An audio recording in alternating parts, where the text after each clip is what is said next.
Thanks, General. Appreciate your time. On these Houthi attacks, we've had a number of discussions this year about interdiction.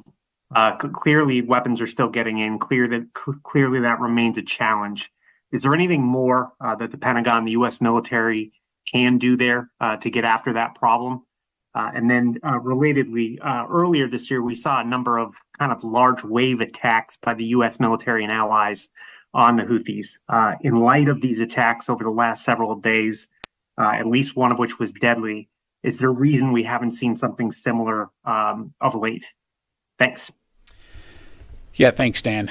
So a few things. So first of all, again, keeping in mind what we're focused on here, which is safety and freedom of navigation when it comes to this vital waterway, the Red Sea, through which 10 to 15% of international commerce traverses.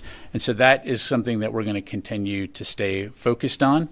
And in terms of Houthi strikes, I think, yes, it is incredibly unfortunate that some of these strikes have struck vessels as recently as this week, as you saw, or over this weekend.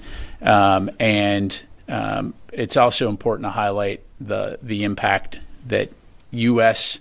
And international forces have had in terms of thwarting many of these attacks and safeguarding shipping and the lives of mariners. And so we're going to continue to stay focused on that. As you highlight, this is a whole of government effort in terms of looking at other levers by which we can compel the Houthis to stop.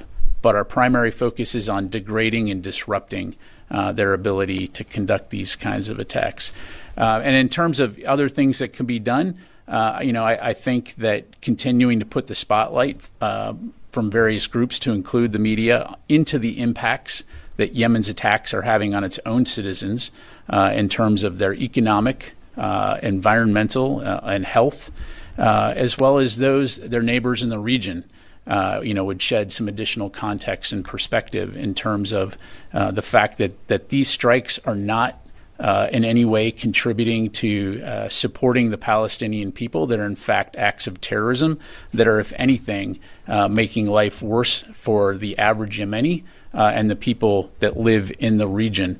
If you want to talk about people doing things to help the Palestinians, look at the amount of aid that's going into Gaza, and all we see the Houthis doing are launching missiles and trying to kill innocent mariners.